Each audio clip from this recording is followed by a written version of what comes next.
Domingo pasado, Lucas había hablado de un tema, me gustó mucho, y como condensado en un versículo y medio, ¿se acuerdan del título? No, les digo yo, Lucas, vos te acuerdas. A mí me pasa que a veces dice, y yo no me acuerdo el título del domingo. Mecánica del llamamiento, ¿sí? Mecánica. Yo no voy a predicar, pero como es tan importante y esto conecta con lo que sigue, veamos juntos los verbos. Si se quieren acordar del mensaje, tienen que mirar los verbos. ¿Es así, Lucas? ¿Sí? Correcto, dijo una conductora. Cuando agradó a Dios, me apartó. Primero, fue agrado al Señor. Segundo, me apartó desde el vientre su madre. O sea, no cuando nació, no cuando hacía cosas buenas, ya era buen fariseo. Está hablando de Pablo. Me llamó. Todo es de Pablo, ¿no? Estas acciones son de Pablo. No, de Dios. Reveló. Y bueno, después sigue para que yo predicase entre los gentiles. Pero esa es la mecánica. Cuando Dios llama. Hoy vamos a tocar tal vez una parte de esto, pero no la mecánica, sino cómo Dios puede hablar, puede llegar a hablarnos. Este párrafo que sigue en adelante, que es, ya tengan abierta, Gálatas 1, perdón, yo no dije nada, sí, Gálatas 1, ustedes no son adivinos. Gálatas 1, 15 era el que yo leí recién, pero yo quiero leer del 16 al 24. Este párrafo incluso sigue hasta el capítulo 2, versículo 10, aunque en el capítulo 2 cambia de foco, pero todo este párrafo es la autoridad apostólica y la defensa del Evangelio. ¿Qué hace Pablo? Es el tema transversal de todo este párrafo, de esta sección. Leemos Gálatas 1, 16, ya leí una parte, revelar a su Hijo en mí para que yo predicase entre los gentiles, no consulté enseguida con carne y sangre, ni subí a Jerusalén a los que eran apóstoles antes que yo, sino que fui a Arabia y volví de nuevo a Damasco.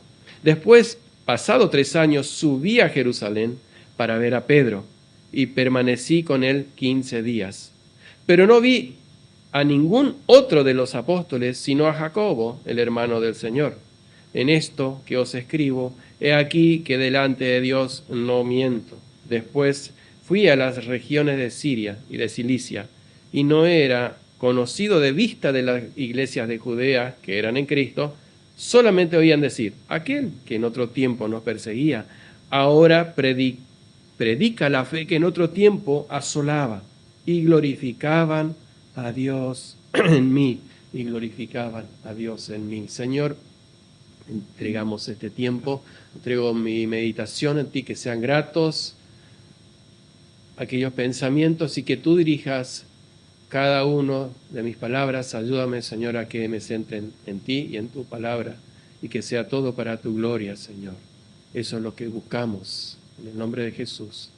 Amén. Un llamado por Dios al ministerio. Por ahí ya los títulos están un poco redundantes. Seguimos con el ministerio. ¿Y por qué Pablo hace tanto énfasis en el tema del ministerio? Por la autoridad que Dios le había dado. No que la buscó él, sino que Dios le había dado. El hecho de que Pablo reciba el evangelio del Señor directamente confirma que puede haber revelaciones hoy. Pensemos esto. Estaban los apóstoles que vivieron con Jesús, recibieron la palabra del Señor, Él les enseñó, se fue. Antes de irse, 40 días le siguió enseñando, abriendo su mente. Hasta el último momento antes de irse le dice, no os toca a ustedes saber sobre los tiempos que están, y las sazones que están solo en la potestad de Dios. Hasta el último momento.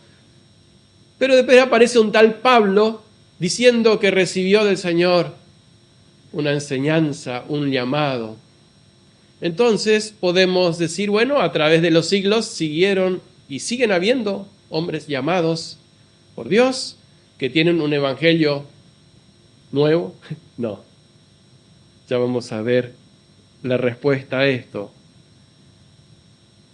¿Qué medios usa el Señor para entregar su evangelio? Bueno, depende de la época, pero vamos a ver.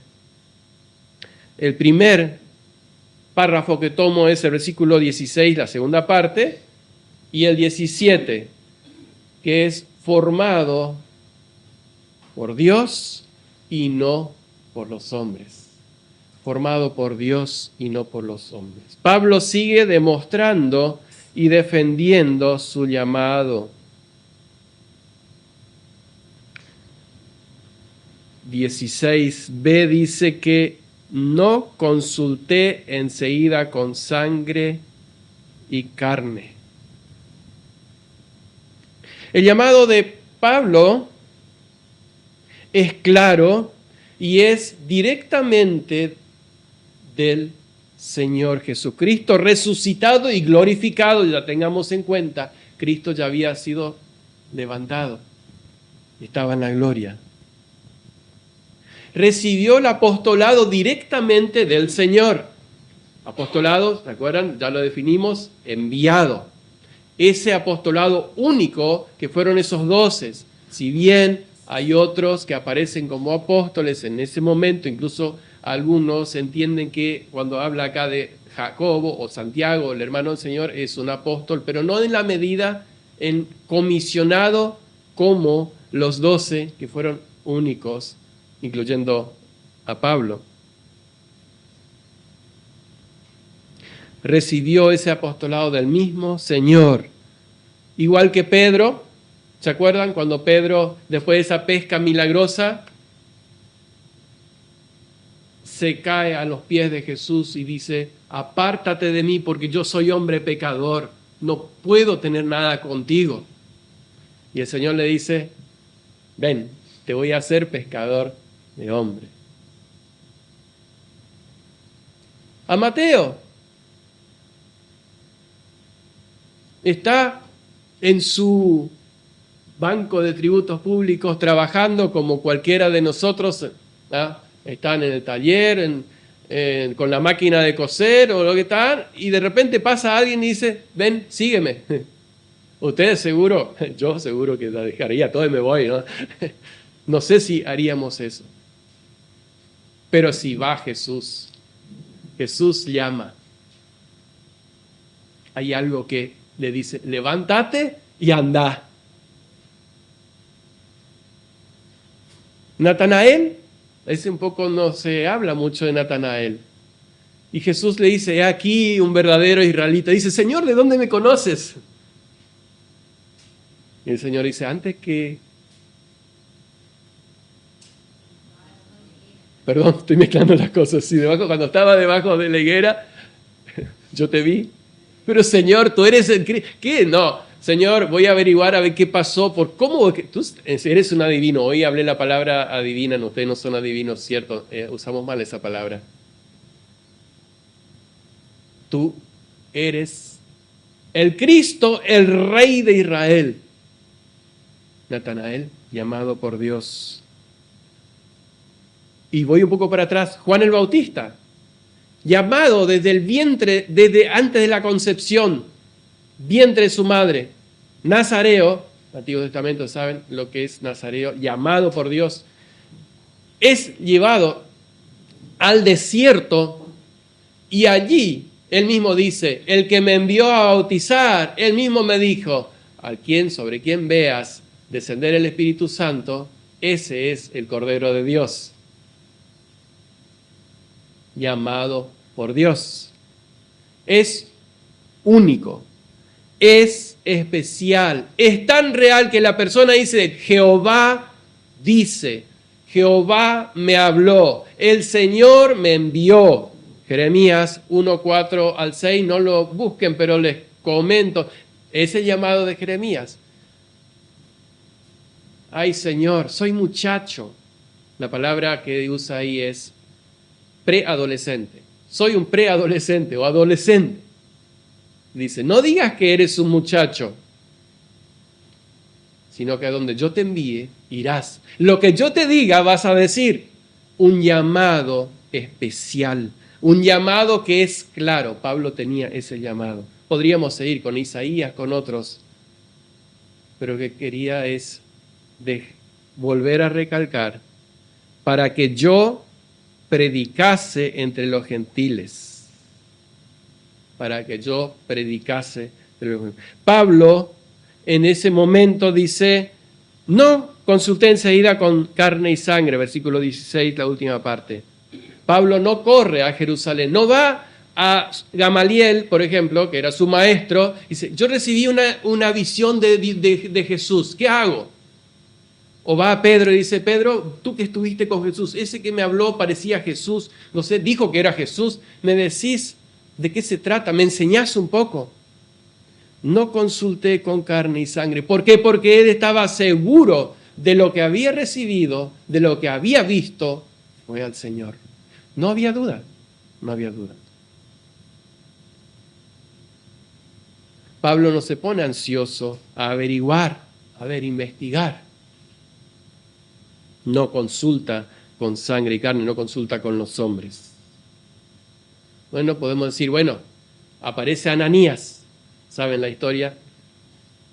Un poquito antes de lo que se leyó esta mañana en la lectura. ¿Y Ananías le dio instrucciones? No. Dice Hechos que Ananías vino, dice, hermano Saulo, el Señor Jesús que te apareció en el camino me envió a ti para que recibas la vista. Oró, se le cayeron unas escamas, se levantó, fue bautizado y le enseñó todo el Evangelio. No dice eso, porque no fue así. Ananías no fue comisionado, Jesús no le mandó, no le envió a que le enseñe el Evangelio. No fue su encargo. La palabra consultar que dice ahí, no consulté, es poner algo delante de alguien o presentarlo para que dé su comentario o su aprobación. No fue a pedir aprobación o consultar a ver qué me pasó, como recién le dije, no fue a Gamaliel, no fue a los sacerdotes y tampoco fue a Pedro. Ni subí a Jerusalén, versículo 17, a los que eran apóstoles antes que yo. Jerusalén era la sede de los apóstoles hasta cierto punto, hasta que son dispersados o ellos mismos deciden ir a predicar, porque Jesús le dijo, vayan, empiecen en Jerusalén, sigan, o mientras predican en Jerusalén, Judea, Samaria y hasta lo último la tierra. Pero ahí comienza la iglesia, vino el Espíritu Santo. A los que eran antes que yo. Pablo no era menos apóstol que Pedro, que Juan y los demás. En 1 Corintios 9:1, él dice que no soy apóstol, no soy libre, no he visto a Jesús el Señor nuestro, ¿no sois vosotros mi obra en el Señor? Son preguntas retóricas. Él es apóstol, comisionado por el Señor. 15:7-9, ¿se acuerdan cuando dice? Y por último me apareció a mí como un abortivo, como uno nacido fuera de tiempo, como que alguien despreciable puede ser, no sé si despreciable sería la palabra, pero alguien que no vale a mí. Eso él se consideraba. Yo no valgo para Dios porque yo perseguía a la iglesia de Dios. Él no recibió una orden del Señor para ir a Jerusalén, no fue a Jerusalén enseguida, sino que fue por su voluntad, después de 3 años, lo vamos a ver en el versículo 18. ¿Qué hace? Lo dice ahí, en segunda parte del versículo 17. Sino que fui a Arabia y volví de nuevo a Damasco. Solamente esa palabra, fui a Arabia y volví. Fui a Arabia. Esa frasecita son 3 años aproximadamente. ¿Qué fue hacia Arabia? Si ahí no estaban los apóstoles, ahí no estaba la Torá. Fue un retiro en donde él tiene la experiencia con el Señor. Puede ser que ahí tuvo esa experiencia que fue arrebatado al tercer cielo, no sabemos. Otra experiencia que capítulo 22 de Hechos, donde el Señor se le presenta y le dice, acá no van a recibir mensaje de tu parte, tenés que irte de Jerusalén. Él estaba en el templo. Constantemente o varias veces el Señor se le aparece en visiones y le enseña. Esa es la importancia que tiene en la vida de Pablo el desierto. Tuvo un tiempo para prepararse, incluso podemos ver la idea y habla de Arabia otra vez y eso me llama la atención, por eso lo leo. 4, 24 y 25 de Gálatas dice, lo cual es una alegoría, pues estas mujeres son los dos pactos. El uno proviene del monte Sinaí, la cual da hijos para esclavitud. Esta es Agar, porque Agar es el monte Sinaí en Arabia y corresponde a Jerusalén actual, pues esta, junto con sus hijos, está en esclavitud. Solo un detalle nomás. Él recibe del Señor, o él está, así como Moisés. Él estaba comisionado a libertar al pueblo, pero tuvo que pasar 40 años en el desierto. 40 días fueron otros. 40 años en el desierto, preparándose. Podríamos leer todo esto, pero ustedes saben la historia, conocen la historia. Era una formación silenciosa. El Señor le enviaba visiones y le daba todo lo que él tenía conocimiento del Antiguo Testamento. Le fue revelando a qué se refería, porque todo el Antiguo Testamento apunta a Cristo. Siempre lo vamos a ver. Es más, a veces lo he dicho ya, lo repito, el Antiguo Testamento en la época de las primeras iglesias era lo más importante, de ahí se predicaba. Hoy tenemos la gracia de tener el Nuevo Testamento, están las cartas de los apóstoles, están los evangelios. Los evangelios no se escribieron después de los años 50. Tengan en cuenta eso.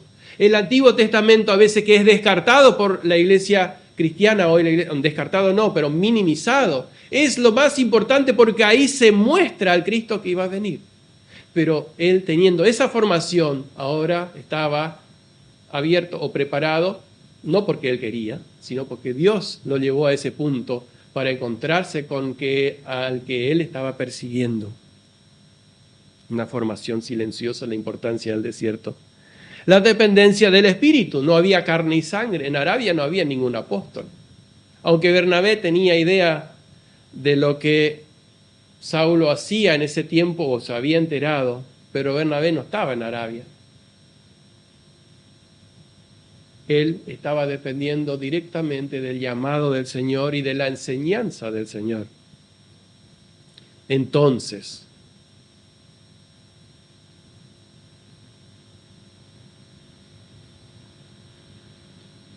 ¿podemos nosotros ir al desierto para ser enseñado por el Señor? Sí y no. Primero digo el no, ¿por qué no? Hay diferencia en ir a buscar, en ser llevado. Buscar enseñanza, a ser enseñado. Pablo fue llamado directamente por el Señor y debía ser o fue a ser enseñado por el Señor. Por eso es único. Juan fue al desierto y recibió del Señor. Y podrían, como recién les mencioné, Moisés. ¿Cuántos fueron y recibieron el llamado directo y podían decir, el Señor me habló? Pablo dice, el Señor me enseñó, Él me comisionó, me dijo me dio como enviado, como apóstol. Pero hay un sí, y eso podemos hacer. ¿Qué podemos nosotros? Lo importante del desierto o la soledad es para tener una intimidad con el Señor, tener comunión sin interrupciones. Puede ser un lugar específico que tengamos, un tiempo donde estemos solos, pero en esa nunca busquemos algo nuevo. Señor, enséñame algo nuevo para impactar a los demás. Bueno, eso existe hoy y es muy peligroso. Está arrastrando a personas tras el error, novedades. Dios hoy, por eso dije que hay distintas épocas, hoy en la pregunta de la introducción, Dios hoy nos va a iluminar con su palabra, a través de su palabra, los propósitos de Él, su voluntad, lo que Él quiere o lo que hoy necesitamos para nuestra vida, para fortaleza, para guía, iluminar nuestro camino. Puedes encontrarte tal vez en un desierto, y acá hacemos de ahí una diferencia, puede cada uno de nosotros encontrar un desierto literal, apartado, en soledad, por algún motivo que nosotros no buscamos, o tal vez algo que buscamos. Conozco personas que se han ido al monte por unos, no sé si unos días, pero un buen rato estuvieron escondidos en el monte para tener intimidad con el Señor. No trajo ninguna nueva revelación, sino que vino fortalecido.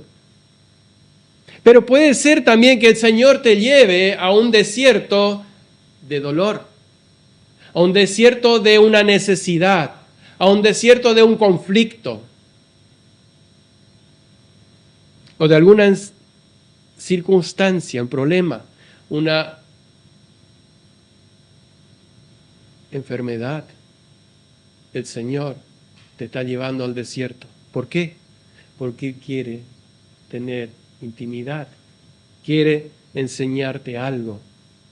Esto no es algo que le estoy inventando y le estoy queriendo hacer sentir mal, o que tengan algo especial esto, sino que realmente Dios nos enseña por el dolor. Moisés, ya les mencioné, pasó 40 años como pastor, habiéndose criado en el palacio. Solo imaginen esta vida, teniendo todo, todos los lujos, todos los sirvientes. La mamá le preparaba el desayuno, bueno, ya con 40 años difícil, pero bueno, tenía todo. Y ahora estaba en el desierto, pastoreando ovejas, en el calor, a la noche la helada, como dice Jacob. Pero Dios le estaba preparando.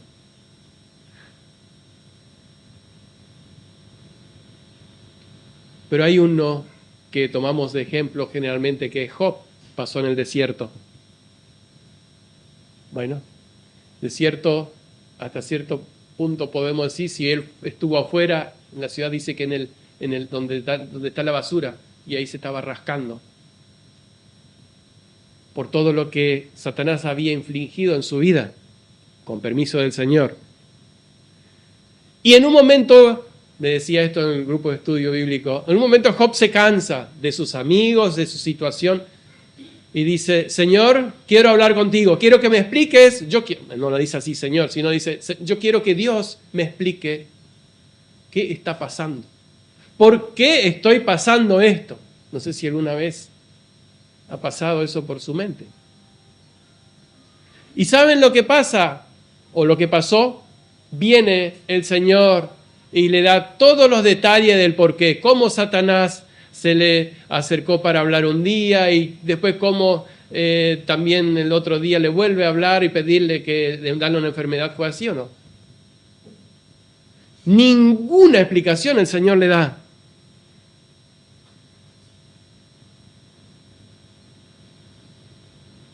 Job 42:2.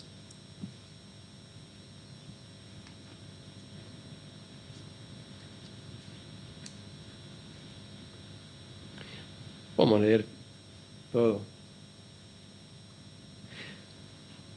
La respuesta de Dios en realidad está antes, los 2 capítulos enteros donde Dios le dice, cíñete como varón y yo te voy a preguntar.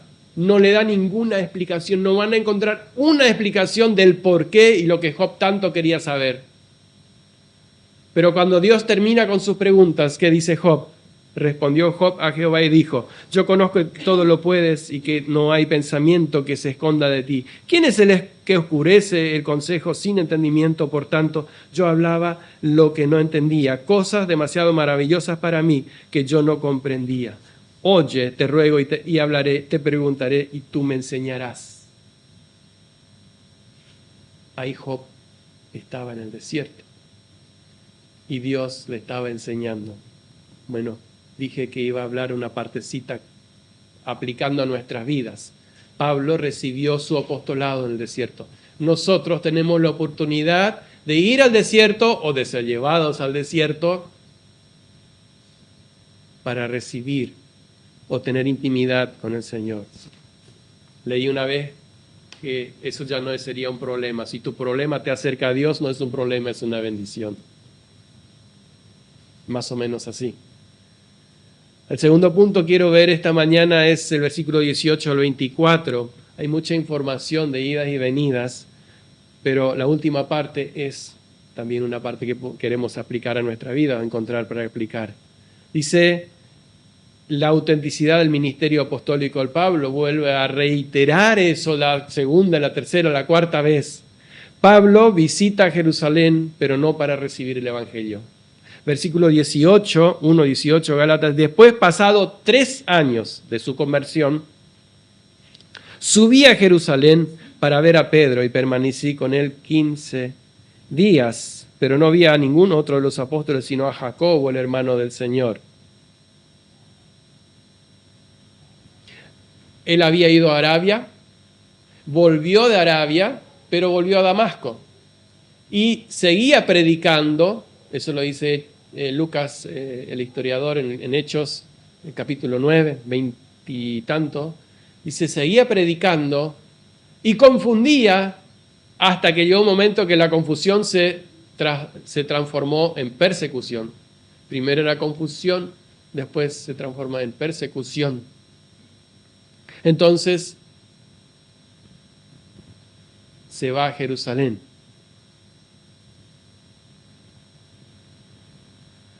Había sido cristiano ya por 3 años, antes que él conociera a Pedro, a Jacob, a Juan o cualquier otro de los apóstoles. No podía haber aprendido antes de esos 3 años algo del llamado o del apostolado. Ese tiempo que él permanece 15 días ahí con Pedro era insuficiente para que también le enseñe el Evangelio. Uno, porque él ya los tenía. Dios, Jesús, ya le había entregado el Evangelio. Probablemente. La palabra ver, esto en la Reina Valera dice ver, pero en otras versiones dice conocer a Pedro. Eso es lo que más se asemeja al original. Fue a Jerusalén para conocer a Pedro. Eso fue su intención, no fue para que le enseñe el Evangelio. Seguramente hablaron de Jesús. Pablo seguramente decía, y bueno, ¿cómo era Jesús? ¿Cómo hablaba? ¿Cómo la gente? O sea, seguramente Pablo le hizo preguntas a Pedro sobre eso, pero nunca para recibir el Evangelio. Pues Jesús ya se lo había entregado. Dice que también vio a Jacobo, y algunas versiones dan a entender que Jacobo, el hermano del Señor, quien era importante en la iglesia, no como apóstol, no lo incluye como apóstol, pero la mayoría de las versiones que pude encontrar sí lo toman a Jacobo, Santiago, el hermano del Señor, como apóstol. Uno, porque Jesús mismo se le aparece después de resucitado a Jacobo.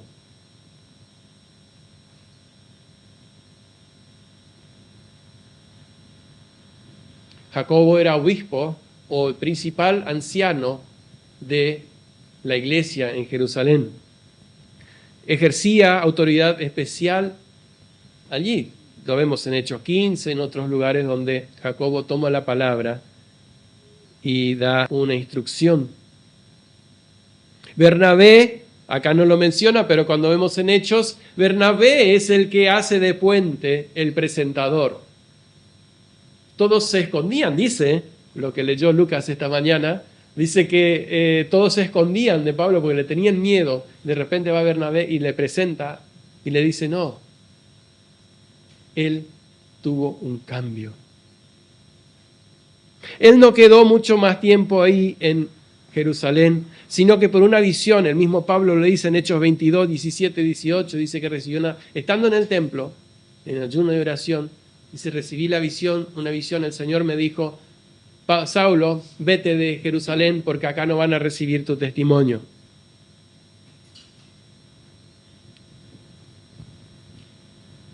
Pero llegamos a este punto cuando los hermanos entonces van y le envían a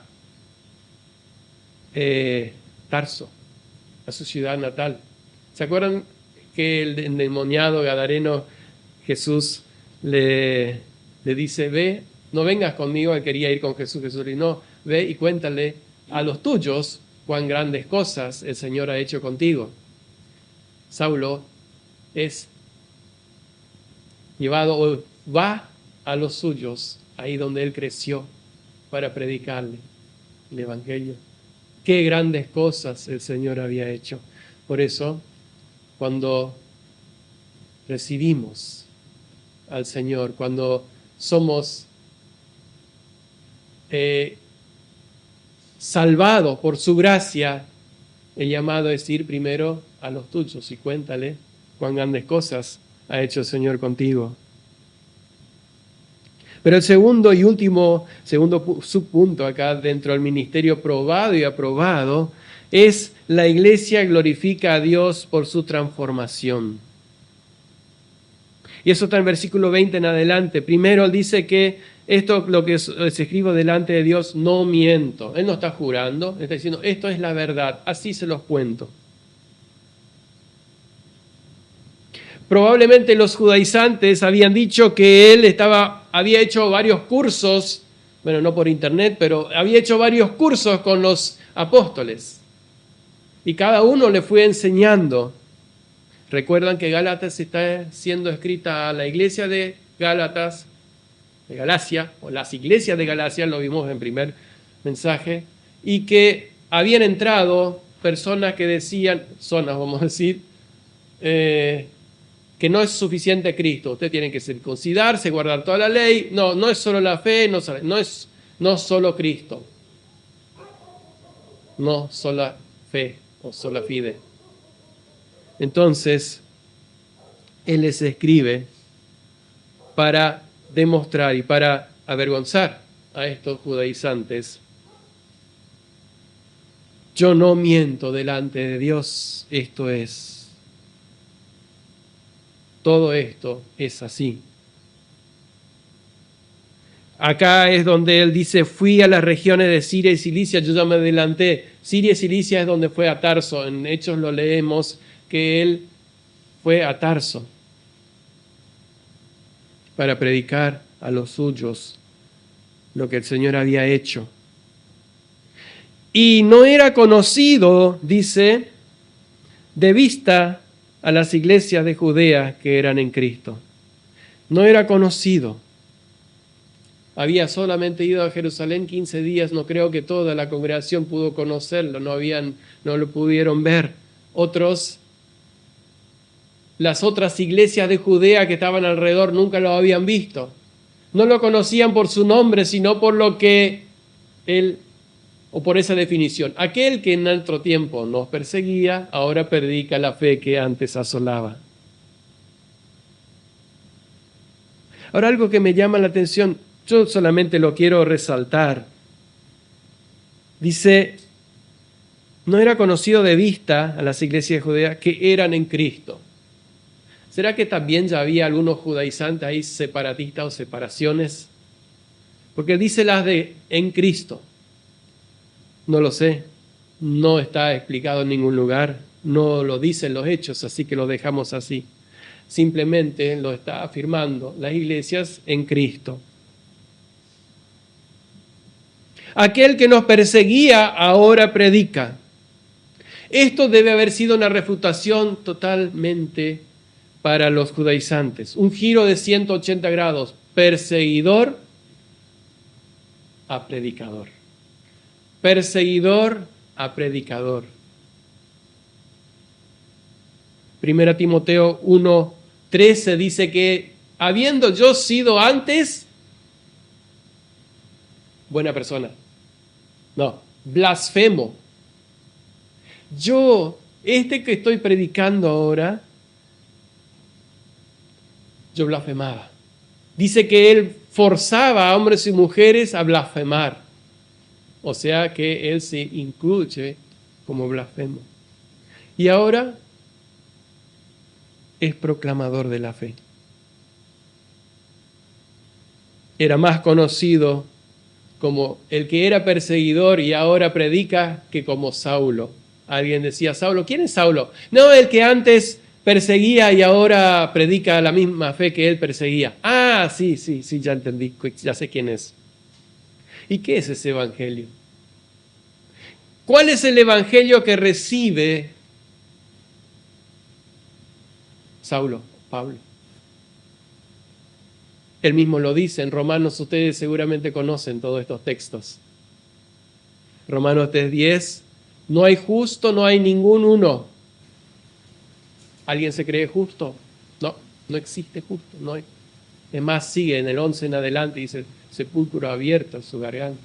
Veneno de serpientes hay en sus bocas. Esas son nuestras bocas. No hay justo. Romanos 3:23 dice, porque la paga del pecado es muerte. No, ese es 6:23. El 3:23. ¿Se acuerdan? Ya se me mezclaron los 23. Voy a buscarlo. Dije que lo sabemos de memoria, yo ya me perdí.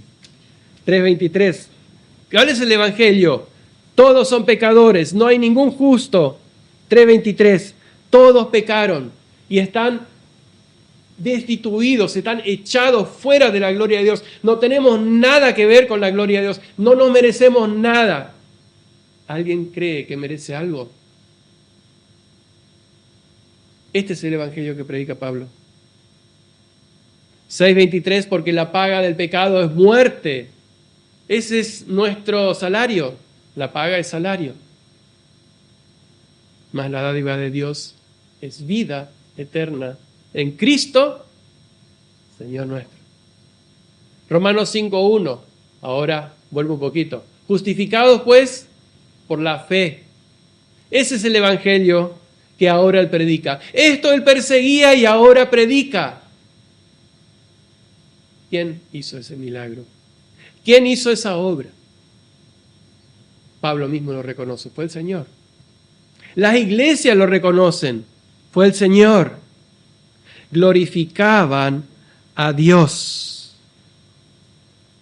Dice el 23. El 24 dice, glorificaban a Dios en mí. La fe que en otro tiempo asolaba, ahora predica. Solo Dios pudo haber hecho ese cambio. Pero también Dios llama a los creyentes.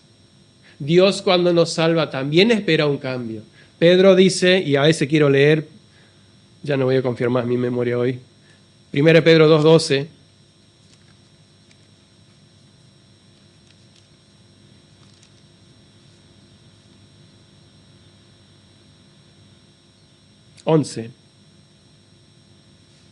Amados, yo os ruego como a extranjeros y peregrinos que os abstengáis de los deseos carnales que batallan contra el alma, manteniendo vuestra manera de vivir entre los gentiles, para que en lo que murmuran de vosotros como de malhechores glorifiquen a Dios, porque están portando bien.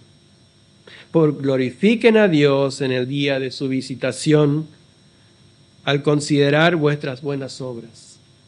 Considerar un cambio en nuestra vida. Considerar nuestra vida debe llevar a otros a glorificar a Dios, no glorificarnos a nosotros, donde nuestra intención, nuestro deseo, o nuestra intención es que otros puedan decir, qué buen cristiano, lleva su Biblia todos los domingos a la iglesia y no falta. Ya no hay gloria para Cristo, ya no hay gloria para Dios. La gloria debe volver a quien le pertenece, solo a Dios.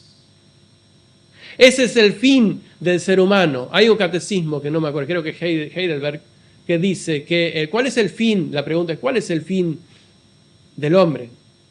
Vivir para la gloria de Dios y gozar de Él todos los días. ¿Algo más? ¿Algo más necesitamos? Ahora, ¿es fácil? Para nada. Vivir para la gloria de Dios. Pablo vivía y llevaba su vida y entregó su vida. Para mí el vivir es Cristo y el morir es ganancia. Crucificado pues juntamente con Cristo. Y ya no vivo yo, más vive Cristo en mí. Eso hacía que otros podían decir, mirá, el que andaba con la espada o con un látigo, ahora anda con la Torá enseñando que Cristo es el Salvador. El fin último del ser humano es vivir para la gloria de Dios. Y todo lo que hacéis, Colosenses 3:23, si coméis o bebéis, y todo lo que hagáis, hacedlo para la gloria de Dios, no para ustedes, para la gloria de Dios. Muchas veces somos tentados a vivir para nosotros mismos, para que yo quede bien, para que yo reciba la palmadita y voy a limpiar bien ese baño para que me digan, qué lindo José limpió el baño. No, eso no lo esperen de mí. Lo he hecho, ¿eh? Pero ¿cuántas veces, hermano, no buscas tu gloria en vez de la de Cristo? Ahora quiero hacerles una pregunta y ya casi estamos terminando al final. ¿Conoces a alguien que es perseguidor de la iglesia? Bueno, no habrá otro Saulo, pero hay personas que son burladores o que saben que sos creyente y te atacan, o profesores en la universidad o compañeros en el trabajo, y siempre van a encontrar para burlarse, y más cuando sale una noticia de eso, que en la iglesia de Dios hay gente que le deja un mal testimonio. Alguien me dijo hace un tiempo atrás, a veces no quiero decir que soy pastor,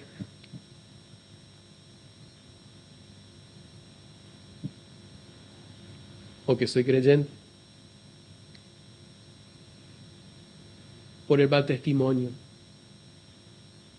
Pero conoces a gente que aprovecha esa oportunidad y muchas veces dicen la verdad, porque hay personas que no han sido nacidas de nuevo y están dejando un mal testimonio, y hay otros creyentes nacidos de nuevo. También pecamos todos, nosotros dejamos muchas veces huellas, muchas veces pecamos y nos equivocamos y damos un mal testimonio.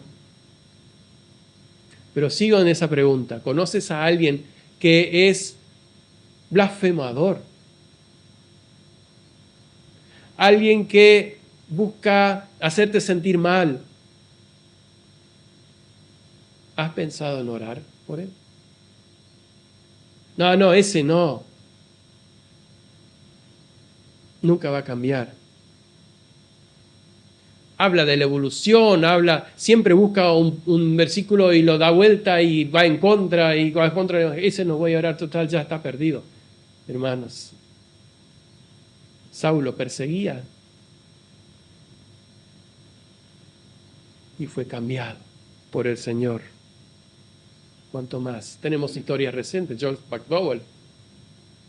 Conocen ustedes la vida de él, cómo Dios cambia su corazón y se vuelve un defensor del Evangelio. Y cerrando, solamente para cerrar el capítulo, esta parte, no que cerremos el tema, sino que cerrando este capítulo, vemos la defensa de Pablo del Evangelio que él predica. Él es el último en recibir una revelación directa, versículo 12. pues ni yo lo recibí ni lo aprendí de hombre alguno, sino por revelación de Jesucristo.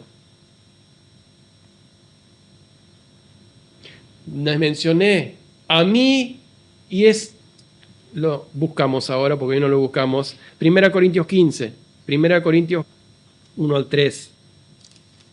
¿Por qué es tan importante tener en cuenta esto? Porque esto afecta mucho a la iglesia de hoy. Y hemos visto personas engañadas que se dejan llevar por engañadores. Además os declaro, hermanos, el evangelio que os he predicado, el cual también recibisteis, en el cual también perseveráis,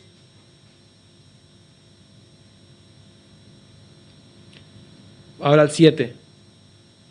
Todo ese evangelio yo no lo recibí de hombre alguno. Después dice, cuando habla de quienes sirvieron a Cristo resucitado, el 6, el 5, el 6, dice, después se le apareció a Jacobo, que recién mencioné, el hermano del Señor, después a todos los apóstoles, y por último, la traducción podría ser, y al final de todo, o sea, cerrando el ciclo, tengan en claro esto, cerrando el ciclo, por último, me apareció a mí. Por eso no hay más revelación nueva, ha sido sellada. Jesús se apareció a Esteban también, pero no le dio el evangelio. Jesús se apareció a Ananías y le dice, ve y ora por Saulo. He aquí, él ora, pero no le reveló el evangelio. Pablo es el último apóstol que recibe el evangelio directamente de Cristo. Y el Nuevo Testamento insiste que el evangelio fue entregado una vez y para siempre. Judas 3 dice, os ruego que contendáis por el evangelio una vez y para siempre entregado. Efesios 2:20 dice que la iglesia es edificada sobre el fundamento de los apóstoles. No hay otro fundamento.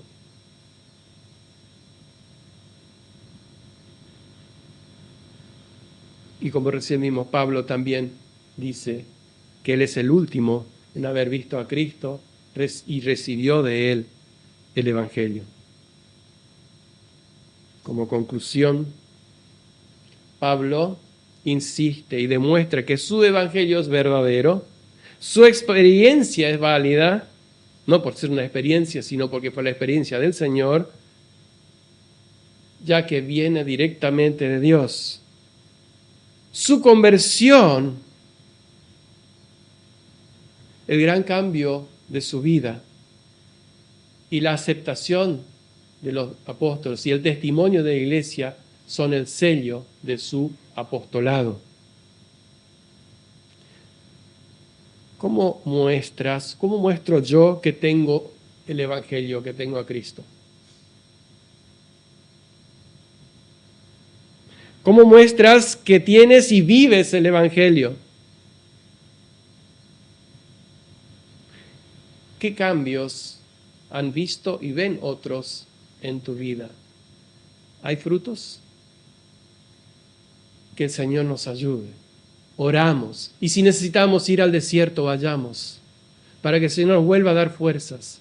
A recibir de Él, no nueva revelación, sino las fuerzas y la iluminación de su palabra. La única que nos va a confrontar. La única que nos va a mostrar quién soy y qué tengo que cambiar. O qué Dios tiene que cambiar en mí. Porque si yo lo quiero cambiar, no lo voy a cambiar. Va a ser un ratito, va a ser un esfuerzo de hombre, sino que Dios tiene que hacerlo. Y si estamos tan atareados en la vida, y me pasa, creo que nos pasa la mayoría, que a veces no tenemos tiempo para que Dios nos confronte. Hacemos tan rápido el devocional y después termina el día y... Ay. Yo creo que muchas veces, hoy más que nada en la iglesia, en esta era digital, de tantas distracciones necesitamos, los creyentes, ir al desierto de la soledad a buscar del Señor. Que Dios nos ayude. Amén. Señor, te entregamos nuestras vidas, nuestros corazones. Tú sabes lo que hay en ellos. Tú sabes también nuestro deseo, que es agradarte. Tenemos el deseo, como decía Pablo, de vivir para tu gloria, buscar tu gloria, pero muchas veces fracasamos, buscamos la nuestra. Perdónanos. Guíanos, Señor, que en este día podamos meditar sobre esto y que podamos vivir tu llamado como un testimonio, no para que otros puedan decir qué buen cristiano, sino puedan dar la gloria al Señor, porque es el cambio que tú has hecho en mi vida. En el nombre de Jesús. Amén.